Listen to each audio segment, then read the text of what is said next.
Comment transformer le négatif en positif? L'aptitude à regarder toutes les situations, les personnes, les événements dans une perspective positive vous aidera à vous élever au-dessus des formes pensées les plus courantes, pour atteindre ainsi des niveaux plus denses d'énergie afin de poursuivre sur le chemin de la joie. Vous pourrez partager dans votre entourage la croyance que tout ce qui vous arrive est là pour le plus grand bien de chacun. Nous entendons souvent les gens se plaindre, se porter en victime, discourir sur tous les événements négatifs dont ils sont le théâtre et parfois l'enjeu. La plupart des conversations et des informations, à la télévision, au restaurant, dans les moyens de transport ou encore dans les endroits publics ou au travail, tournent autour de ce qui est finalement faux et mauvais. Une certaine façon de penser et d'être en rapport avec les autres s'est développée autour d'un point commun de vertu, ce qui est bien ou mal, en mettant l'accent plus particulièrement sur l'aspect négatif. Alors cet état des choses trouve ses racines dans votre système de polarité, où quelque chose doit être bon ou mauvais, positif ou négatif, orienté vers le haut ou vers le bas. Transformer le négatif en positif, en fait, appartient à la croyance dans le meilleur. Parce que vous existez dans cette croyance de polarité, je ne peux m'exprimer de façon adéquate qu'en utilisant ce principe. Et vous pourrez comprendre ce que j'ai à transmettre ici. Vous pourrez donc prendre la responsabilité d'enseigner à vos proches l'art de voir les raisons positives des événements qui se présentent à eux. Si vous désirez être conscient du meilleur, apprêtez-vous à abandonner les perspectives limitées et à agrandir votre vision de la vie. Alors pour de multiples raisons, votre passé pèse comme une encre tant que vous ne le relâchez ni l'abandonnez, tant que vous ne lâchez pas non plus les croyances négatives qui s'y rapportent, ainsi que toutes les mémoires qui vous en restent. Alors, certains d'entre vous gardent l'impression de ne pas avoir vécu au mieux certains événements, certaines relations, et peut-être subsiste-t-il encore une vieille blessure dans votre cœur ou un sentiment d'avoir été déçu. Eh bien, vous pouvez retourner dans le passé et changer ces souvenirs négatifs en prenant conscience des cadeaux que ces personnes vous ont faits et le bien que vous leur avez procuré. Ensuite, une fois que vous aurez réalisé cela, vous pourrez transmettre télépathiquement à ces personnes le pardon et l'amour en les visualisant à l'âge qu'elles avaient lorsque vous les avez connues. En agissant de la sorte, vous allez guérir et guérir toutes les personnes autour de vous. Cette guérison s'opérera dans le temps présent et viendra éliminer toute projection de schémas négatifs dans votre futur. Je commence en parlant du passé parce que nombre d'entre vous, en conservent des images négatives. Or, chaque jour vous grandissez, vous évoluez et vous apprenez de nouvelles manières de canaliser votre énergie. Pourtant, si ces incidents passés ne s'étaient pas produits, vous ne seriez pas celui que vous êtes ou celle que vous êtes maintenant. Donc remerciez. Tout ce qui arrive vous permet d'évoluer vers votre être supérieur. Maintenant que vous avez atteint un nouvel état d'être, il se peut que vous ayez tenté de regarder vers le passé encore avec regret. Vous pouvez penser à maintes manières plus évoluées, plus chaleureuses avec lesquelles vous auriez pu agir lors de ces événements. Cela peut entraîner beaucoup de culpabilité. Et pourtant, ce sont précisément ces incidents qui vous ont effectivement permis de devenir qui vous êtes aujourd'hui, qui vous permettent d'entrevoir peut-être aujourd'hui encore les meilleures manières d'agir, car vous ne feriez pas comme vous aviez fait dans le passé. Certaines leçons peuvent être plus pénibles que d'autres, nous en convenons. Et cela dépend également de votre volonté et aussi de votre capacité à pouvoir vous confronter à elles. Mais cela se fait avec le temps. Et pour élargir votre champ de vision, vous pouvez être capable de sortir du moment présent pour voir votre vie comme un tout et non pas comme un moment précis de votre histoire qui vous a fait souffrir. On peut aussi regarder la vie entière qui se déroule sous nos yeux et regarder chaque incident non pas comme un petit événement séparé, mais comme une partie du chemin. Et vous-même, vous disposez de cette faculté. Vous êtes le cinéaste de votre vie. Vous pouvez résister ou sentir que ce que vous ne désirez pas garder de la sorte dans votre film, on va dire. Et pourtant, si vous ne faites pas ce travail, si vous faites pardon ce travail, des cadeaux vous attendent et ces cadeaux sont grands si vous acceptez de regarder, de changer le regard sur votre vie et d'avoir une perspective plus large. Ainsi, pour reconstruire une vie en positif, l'esprit conscient devra disposer d'un angle de vue beaucoup plus large et voir son corps spirituel dans cette perspective élargie.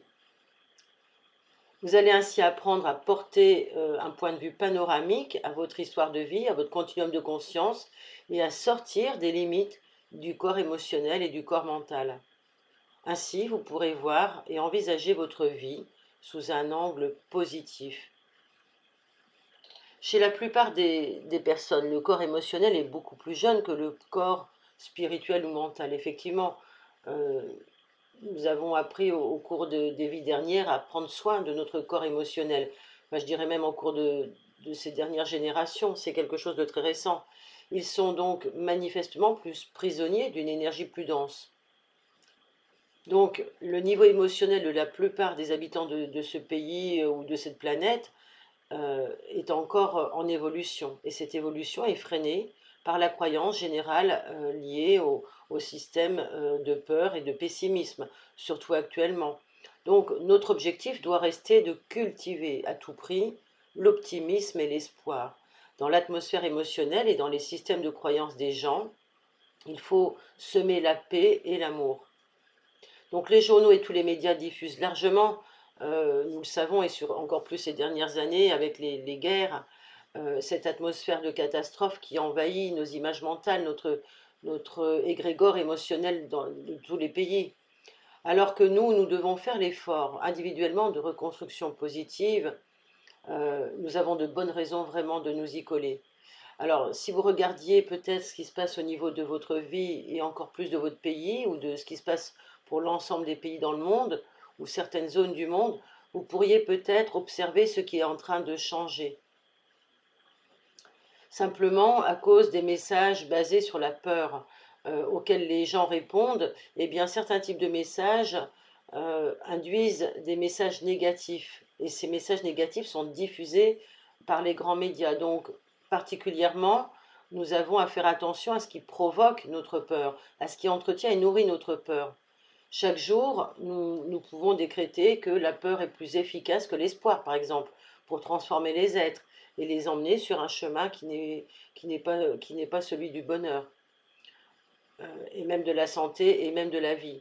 Donc, il est grand temps d'avoir le discernement et de prendre les dispositions pour une nouvelle communication, une nouvelle lecture, un nouvel accueil de ce qui nous est proposé par rapport à ce qui nous entoure. Et que cela soit à l'intérieur de nous pris avec beaucoup d'espoir et d'optimisme pour enfin guérir cette planète.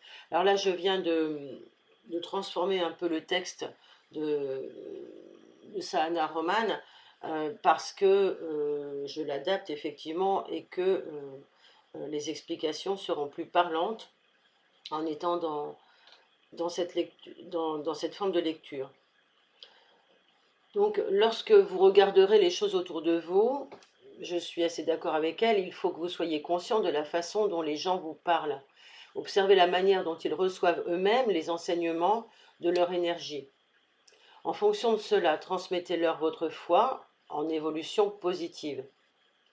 Donc s'il existe, vous le savez, plusieurs systèmes de croyances et que ceux-ci sont en mutation, nous vous indiquons qu'il faut que vous puissiez contribuer très rapidement à une mise en œuvre d'autres systèmes, d'autres visions du monde beaucoup plus élevées que celles proposées par une forme de réalité. Alors, un postulat qui a été érigé devant nous est, par exemple, qu'il est nécessaire de souffrir et de se battre pour évoluer. Beaucoup ont cette croyance et malgré tout, ces gens, cette forme des gens qui ne sont pas encore prêts à vivre sans douleur et sans lutte. Alors avec les guerres aujourd'hui, c'est encore pire, bien évidemment. La vie n'a plus la place qu'elle devrait avoir et n'est plus respectée en tant que telle. Donc, il faut vraiment se garder la possibilité d'observer que nous vivons dans un théâtre euh, jusqu'à ce que nous décidions d'écrire la pièce finalement, que nous allons jouer. Une autre croyance généralement répandue est que le monde extérieur prédomine sur le monde intérieur. Alors cette idée-là, cette croyance est aussi en pleine mutation. Alors de même, une autre croyance dans le manque qui est très populaire, chacun pense qu'il n'y a pas assez pour tous. Alors ça, c'est totalement cultivé par l'eugénisme ambiant, puisque on nous dit qu'à cause de la crise énergétique et avec le greenwash, que tout est, nous sommes trop nombreux sur la planète et que donc il y a une organisation pour, on va dire, nettoyer la planète d'une partie de sa population de plein de façons différentes. Et là, il s'agit, alors c'est moi qui rajoute ça, hein, c'est pas l'auteur qui le dit, puisqu'à l'époque, elle n'était pas axée sur ce genre de choses et de présentation des événements. Mais aujourd'hui, on peut faire le lien avec ce que nous vivons et avec ces croyances qui sont devenues omniprésentes dans nos civilisations, surtout dans nos cultures occidentales, où nous croyons ce genre de choses. Alors que, par exemple, au niveau énergétique, au niveau de... Et je vous invite pour cela à écouter Laurent Fent sur sa chaîne Immédiat, nous avons, et puis d'autres bien sûr, nous avons prouvé, les scientifiques ont prouvé, les écologistes ont prouvé qu'on pouvait vivre sur la planète avec les ressources nécessaires et que nous avions tout ce qu'il fallait à condition de partager ces ressources et surtout de ne pas continuer dans un consumérisme d'abus et dans un consumérisme qui nous pousse à produire des choses qui sont nocives pour cette planète. Tout est là. Simplement, il suffit de voir où nous prenons l'information, où nous allons la chercher et ce que nous en faisons et ce que nous créons, nous, avec cela.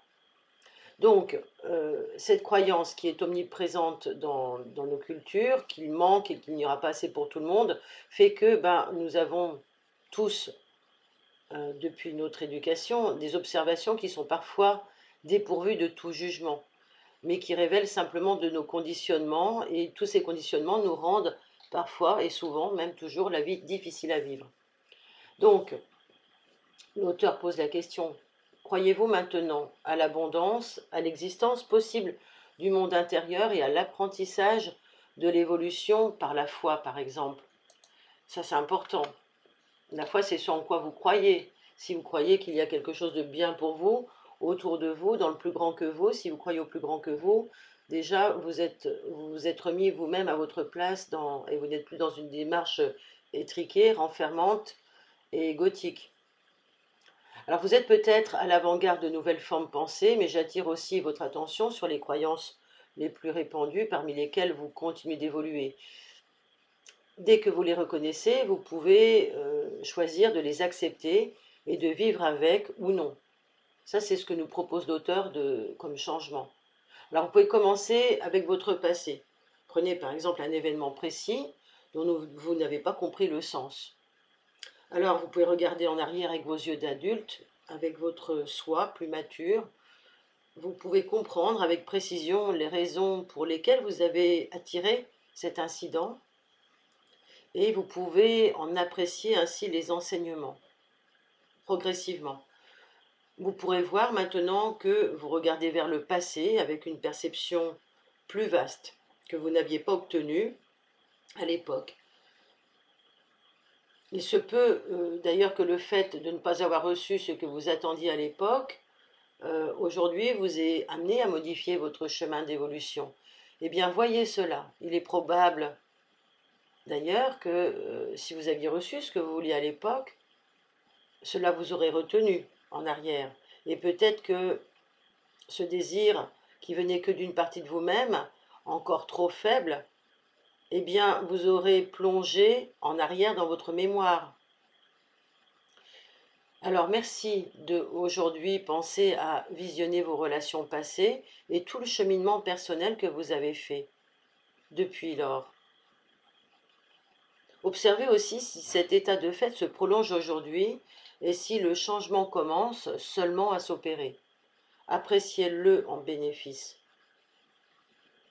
Ce que vous êtes maintenant ne serait pas possible sans cela, sans cette partie de vous qui n'a pas eu son besoin satisfait, sans cette partie de vous qui n'a pas eu la réponse ou la compréhension, qui a eu à une époque à vivre un manque, un vide. Vous ne pouvez rien quitter, en fait, sans amour. C'est ça qu'il faut comprendre. Et plus vous haïssez quelque chose, eh bien, cela crée de l'attachement. Mais plus vous l'aimez, et plus vous vous en libérez, et plus vous êtes libre. Alors, je vous apprends aujourd'hui une autre façon d'aimer votre passé pour être libéré de lui. Autre chose, lorsque vous pouvez concevoir par exemple votre enfance et vos parents comme un tout parfait pour le chemin sur lequel vous étiez, alors vous vous êtes libéré des effets du passé. Vous pouvez penser que vous avez choisi vos parents, vos relations et votre carrière afin d'être celui ou celle que vous êtes maintenant. C'est ainsi qu'en transformant toute votre histoire, en incluant cela dans votre histoire, en transformant vos mémoires négatives en compréhension globale positive, vous pouvez accéder plus rapidement à votre nouveau futur, au monde de demain, qui est déjà là aujourd'hui. Et vous pouvez vous libérer de votre passé en l'aimant. Chaque fois qu'un mauvais souvenir vous rend triste, mécontent de votre comportement, vous désignant même comme une victime,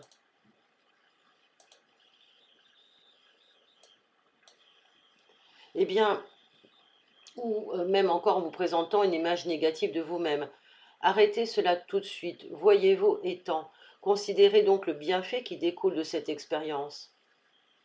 Il se peut que vous ayez tant appris d'ailleurs de cet événement que vous n'ayez jamais reproduit ce genre de comportement dans votre vie.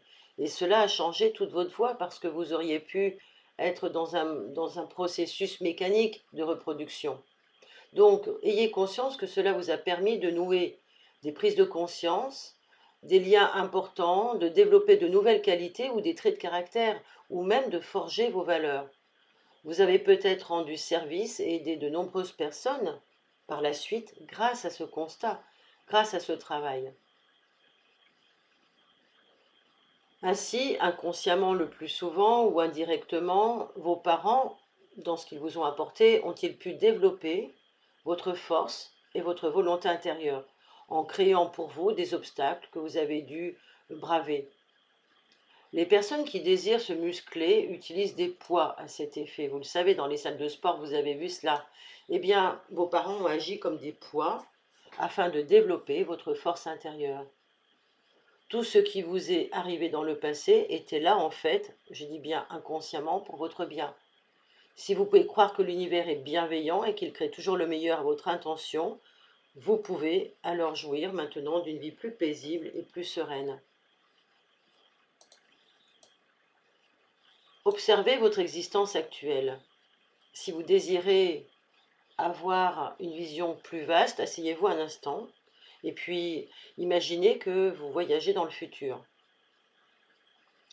Si vous affrontez un nouveau défi qui requiert des talents que vous ne possédez pas encore, eh bien imaginez-vous en évoluant dans ce futur et en vous unifiant à votre soi futur ou encore attiré à vous par des modèles, toute la connaissance dont vous auriez besoin. Ayez conscience que ce futur soi ou votre être supérieur du futur le possède déjà ses qualités puisqu'il est parfait. Il se peut que vous n'en ayez pas conscience actuellement, mais vous pouvez aller le chercher et attirer à vous toute la connaissance de votre soi futur qu'il possède déjà. L'énergie et le savoir d'après vont vous transmettre et faciliter votre vie dans l'ici et maintenant. Et c'est Philippe Guillemont qui expliquait que le futur s'approche de nous. C'est pas nous qui allons vers notre futur, mais c'est le futur qui vient à nous. Alors ça, c'est un scientifique qui l'explique, et donc du coup, c'est intéressant d'avoir cette perspective, parce que ça veut dire que notre être parfait, ou notre soi supérieur, vient nous chercher pour nous accueillir en fait. Donc vous pouvez tout concilier et savoir pourquoi, par exemple, vous traversez une expérience présente, une épreuve même. eh bien, essayez d'ouvrir une petite porte à cela si vous êtes en grande souffrance ou dans la résolution d'une problématique assez pénible. Essayez tout au moins d'ouvrir cette porte. Ça va s'élargir petit à petit. Unissez-vous avec ce soi du futur, parlez-lui et demandez-lui de venir vous voir dans cette perspective. Votre soi futur est bien réel, il n'est séparé de vous que par l'échelle de temps linéaire, mais on sait que le temps n'existe pas et que dans cette dimension 3D, il n'y a que dans cette dimension 3D que les choses se passent comme ça. Donc si nous voulons augmenter notre vibration, notre capacité vibratoire, nous devons vraiment prendre conscience que ce soi du futur est déjà là et qu'il doit prendre le pas sur ce que nous sommes. Il peut d'ailleurs vous aider, vous parler, vous aider à savoir ce qu'il convient de faire dans le présent. C'est lui votre guide, c'est votre intuition, c'est celui qui vient vous dire, c'est votre intérieur, enfin c'est votre... euh, c'est peut-être encore une erreur, non. C'est plutôt celui qui va vous, oui, qui va vous dire comment, votre conscience supérieure, pardon. Donc, lorsque vous imaginez votre futur, ne pensez pas du tout à vous voir comme vous êtes aujourd'hui. Il faut vous voir dans votre vision parfaite. Et plus vous serez donc dans cette perspective, dans cette capacité, dans cette attitude utilisée, plus vous évoluerez et plus la sagesse et l'ouverture se fera. Et bien sûr, plus votre vibration va s'élever. Alors, c'est de cette façon qu'on résolve les problèmes et qu'avec le temps, les secrets du temps font que nous arrivons à cette unité. Alors, les problèmes sont appelés problèmes tant qu'ils ne détiennent pas encore les solutions.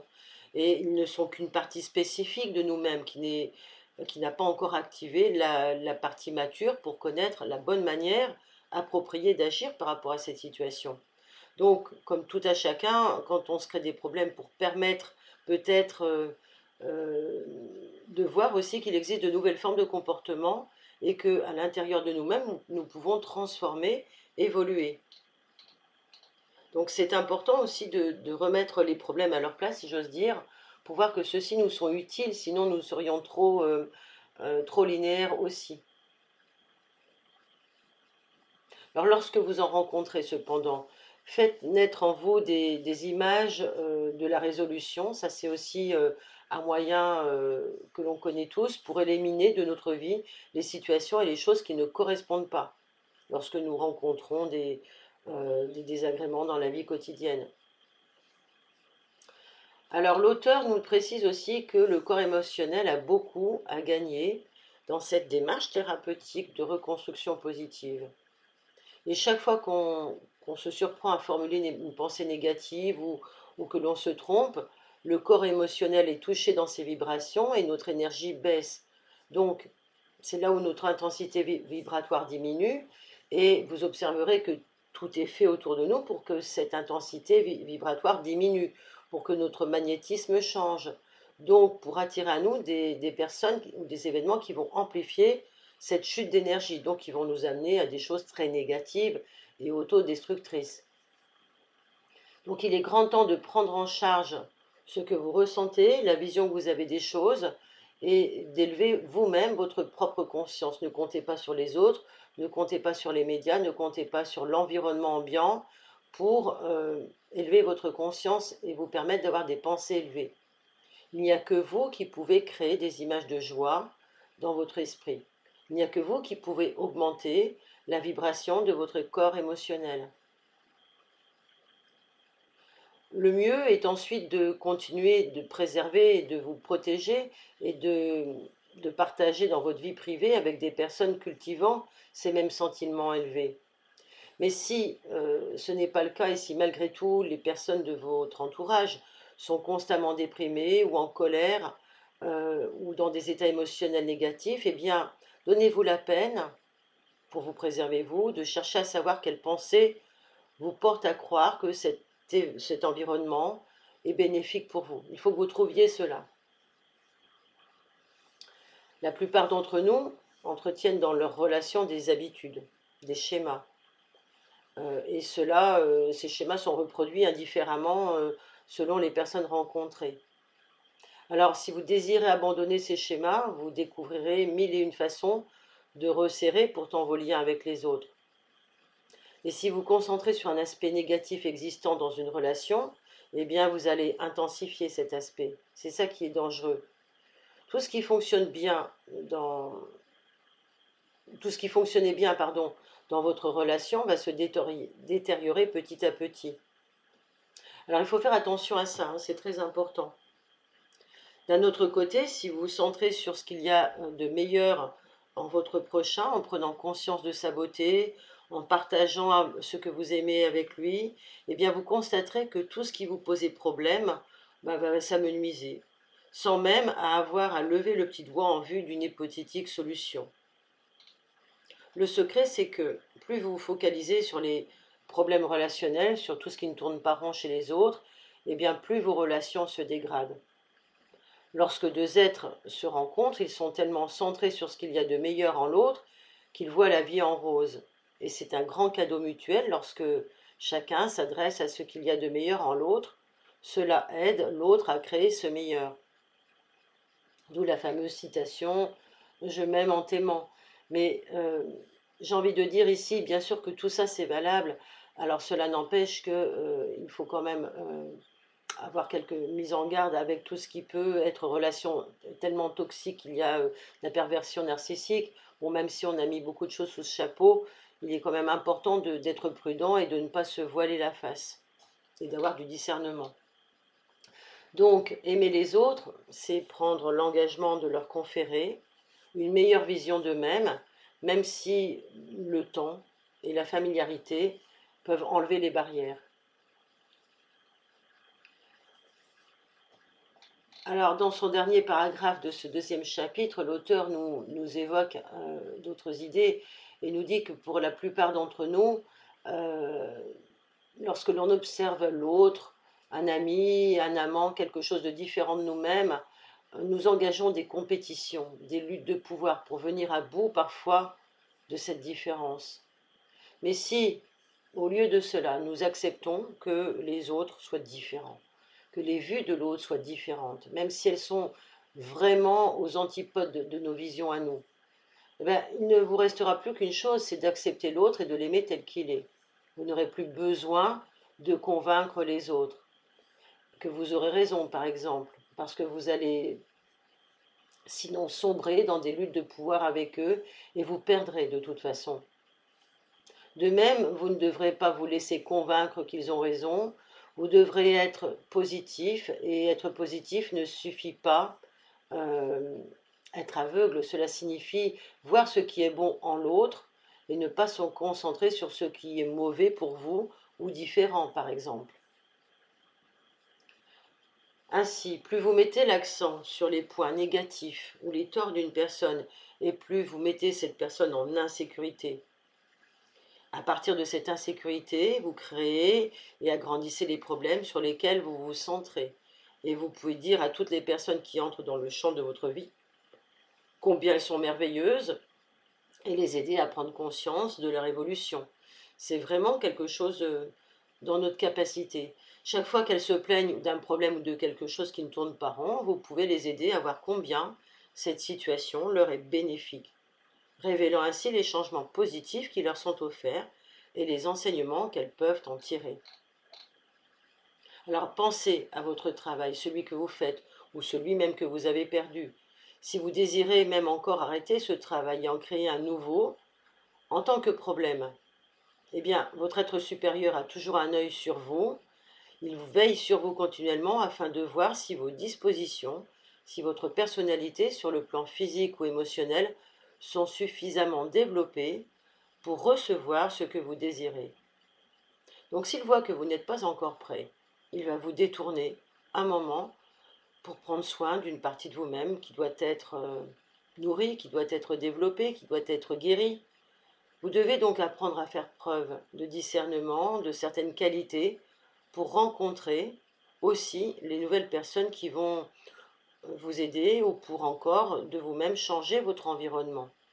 Laissez-vous guider par votre être supérieur. Votre être supérieur va vous indiquer la bonne direction afin que vous puissiez effectuer les changements auxquels vous aspirez tant et surtout obtenir ainsi ce que vous désirez.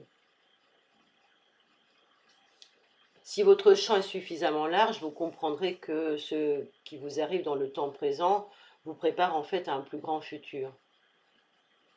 Alors essayez de vous entraîner cette semaine lorsque vous surprendrez des personnes à se plaindre. Dites-leur simplement stop. Apprenez à utiliser votre voix pour arrêter les énergies des personnes qui se plaignent. Si vous les écoutez ronchonner, si vous écoutez leur négativité, vous mettez dans une position où vous pouvez vous-même être affecté par leurs énergies inférieures.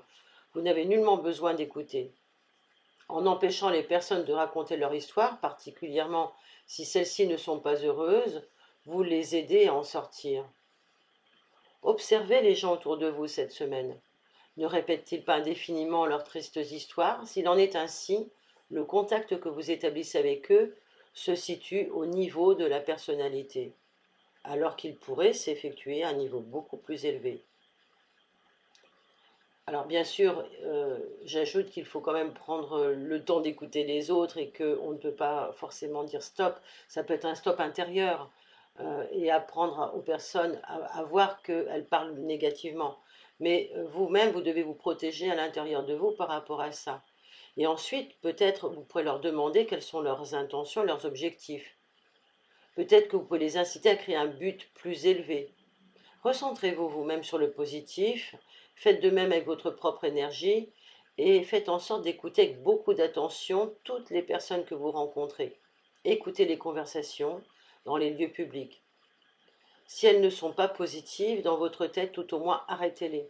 Mais avant tout, envoyez mentalement à ces personnes la pensée que leur niveau de développement va évoluer. Envoyez-leur aussi de l'amour pour ce qu'elles sont. Regardez à la télévision, dans les journaux, dans les livres, si vous lisez des mots positifs, eh bien, est-ce qu'ils élèvent votre énergie, ces mots, ou est-ce qu'ils la baissent en gravant en vous des images négatives dans votre esprit? Eh bien, vous êtes absolument libre de choisir ce que vous lisez et entendez. Personne ne vous oblige. Donc, essayez cette semaine d'utiliser cette liberté, ce libre arbitre, pour vous placer dans l'environnement le plus élevé, le plus porteur que vous puissiez créer. Regardez, observez de quel niveau les gens viennent. Vous vous apercevrez alors que vous avez beaucoup à offrir en aidant les autres à transformer le négatif en positif. Sachez que vous pouvez porter la lumière et l'amener à chaque personne que vous contactez. Alors en petit jeu, pensez à quelqu'un envers qui vous pourriez vous sentir très critique, vous vous étiez senti très critique dernièrement. Essayez de voir sur quel sujet portez vos critiques. Prenez votre cahier et notez cela. Notez tout ce qui vous vient par rapport à cette personne que vous critiquiez ou vous-même vous sentiez voilà, beaucoup de critiques émerger de vous. Alors ensuite, que critiquez-vous en vous-même qui soit identique ou opposé aux critiques adressées à cette personne? Que critiquez-vous en vous-même qui soit identique à ce que vous critiquiez chez l'autre ou même l'opposé de ces critiques adressées à cette personne? Par exemple, peut-être critiquez-vous un ami parce qu'il est toujours en retard. Alors, vous pouvez aussi être fier d'être toujours à l'heure, mais y regarder plus près, vous êtes très critique envers vous-même à propos du temps. Donc, c'est cette notion-là qui est subtile, mais qui est ultra essentielle pour avancer et pour voir la vie d'une autre façon. Eh bien, c'est un exercice que je vous invite à avoir. Voilà, n'hésitez pas à laisser vos commentaires en dessous de ce paragraphe. On va continuer par un autre exercice. Pensez à un moment que vous avez fait la même chose, que vous critiquez chez l'autre. Par exemple, si vous critiquez un ami qui ne vous rembourse pas de l'argent prêté, est-ce que vous-même, vous n'avez pas omis de rembourser de l'argent emprunté à quelqu'un? Et c'est quelque chose que vous vous reprochez aujourd'hui. Réfléchissez. Une autre situation où vous vous êtes senti chaleureux et plein d'amour. Approfondissez ce sentiment. Maintenant, pensez à de nouveau à la personne que vous critiquez. Est-ce que vous ressentez pour elle maintenant que vous êtes chaleureux et plein d'amour? Tout comme vous regardez votre ami avec les yeux de l'amour et de la compassion, si vous le pouvez, et bien maintenant, essayez de faire pareil avec vous. Essayez de vous regarder avec plein d'amour et de compassion. Gardez ce sentiment de chaleur et d'amour. Pensez à toutes les critiques que vous avez faites à l'autre, mais qui en fait vous étaient destinées, que vous êtes faites à vous-même. Vous sentez-vous plus chaleureux et plus plein d'amour envers vos comportements et vos attitudes? Voilà, j'espère que ce deuxième chapitre vous aura énormément apporté parce qu'il est vraiment riche. Merci de tous les exercices que vous pourrez faire en rapport. Essayez de passer au-delà d'une mauvaise lecture que je pourrais encore avoir ou voilà, de mes propres défauts. Essayez de passer au-delà et de vous apporter à vous-même toute la compassion envers vos propres défauts. Merci de commenter, merci de partager vos expériences parce que c'est ce qui va nous permettre de nous guérir et de guérir le monde aujourd'hui. Merci à vous tous pour vos partages, vos likes et vos commentaires.